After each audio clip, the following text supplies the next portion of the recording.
Hi, welcome to GreedyGirlsGuide.com. Today we're going to do the third part of our series on workout hairstyles. Our first part we looked at curly and natural hair. Our second part we looked at straight relaxed hair. And for the third part of the series we're going to focus on the don'ts of what to do when you're preparing your hair for working out. So this will be for any style, any texture, anything. These are just a couple of tips on things that you shouldn't do to your hair to prepare to work out. So the first thing, and I actually have a couple of the styles that are don'ts already in my hair. The first thing to focus on is the headband. You see, I'm wearing a regular cotton stretchy headband. A lot of times folks wear the cotton headbands or the sweatbands that you'll see in the running stores and a lot of the Sports Authority stores and those type of places. These are a definite don't. Don't do this. The reason why is because they're cotton to start with.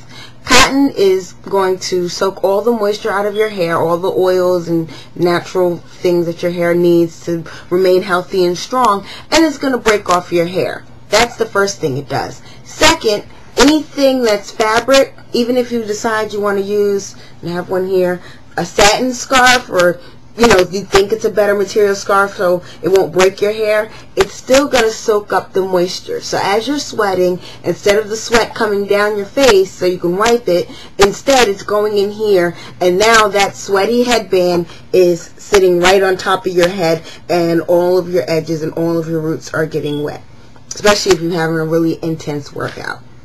The second, and I actually got a lot of questions on this when I did the part 2 of the series, is a regular ponytail. A lot of people said, why not just do a ponytail instead of doing the bun? It may be a little bit more complicated than just throwing your hair in a regular ponytail.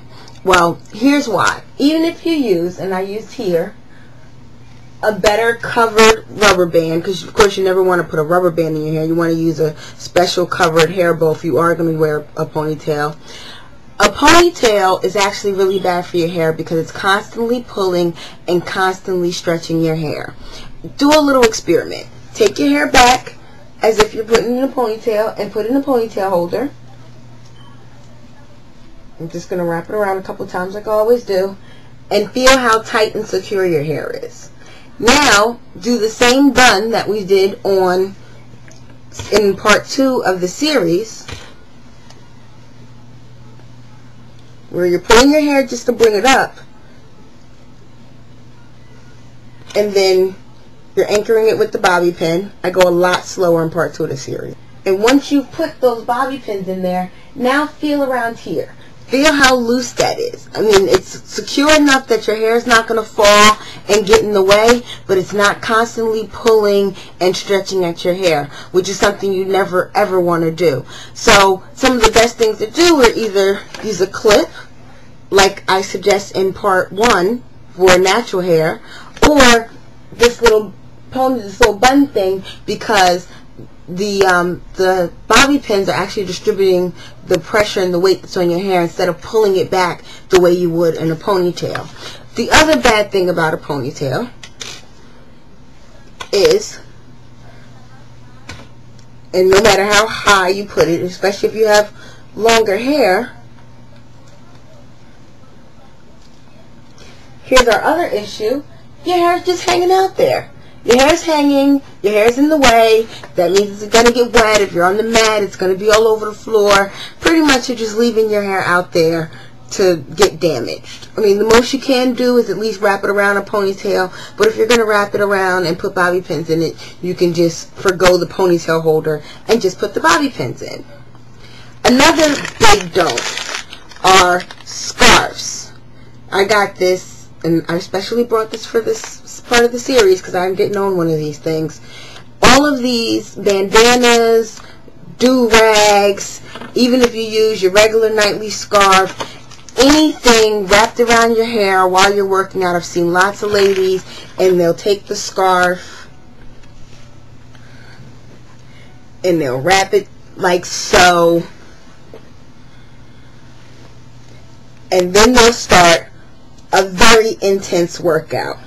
Well, just like the headbands, when you have a cotton headband on your head, when you wrap up your hair and then you work out, all that moisture is going into the scarf. Scarf, do-rag, even this thing here that claims it's dry sweat. That band right there is nothing but soaking up moisture. And this mesh, it claims it's going to mesh, and it may not be as bad as having a full scarf, but it's still pretty horrible in your hair, and it only costs $5, so I know this isn't satin or silk or any material that you really want rubbing up against your hair. So with any fabric up against your hair as you're working out, again, especially if you have a very intense workout, you're just getting nothing but moisture and sweat in here, which is going to just transfer right back down in your head. So yeah, you're covering up your hair, but at the same time, you're pretty much giving your hair a little bath, especially if you're a head sweater, because it's just soaking back through. So never the scarves, never the do-rags, all of that, any fabric on your hair, you kind of don't want to ever do that. The last thing that I see a lot of women do, especially women with shorter hair, is I see them wrap their hair. So you go to the gym and you wrap your hair just like you do at night.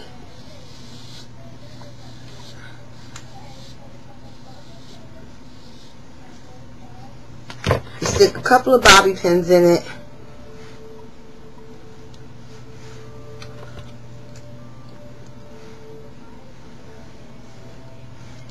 And you start working out. You might even put the bobby pins all around the head and have a nice little hairstyle going on a little bit just to keep your hair out of the way. This again is another, in my opinion, no-no.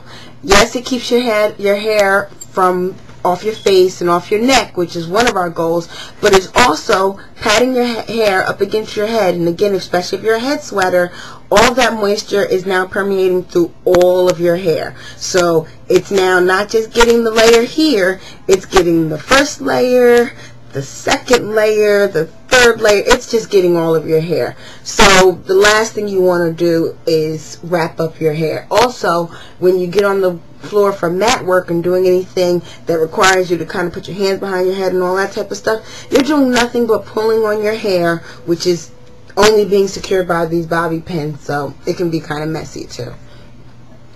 The last thing, and I don't have one here to demonstrate, and this is more of a suggestion than a don't.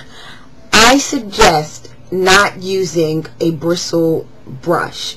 I suggest, and I showed you guys before in the other series, using a vent brush. I only, and that's like I said, I don't even own a regular brush. I never use a bristle brush on my hair. I always use a vent brush, and here's why. A bristle brush is really great if you want to smooth out your hair, and say you're putting your hair up in a nice updo style and you want to just smooth down all those little flyaways and things. It's perfect because that's what it does.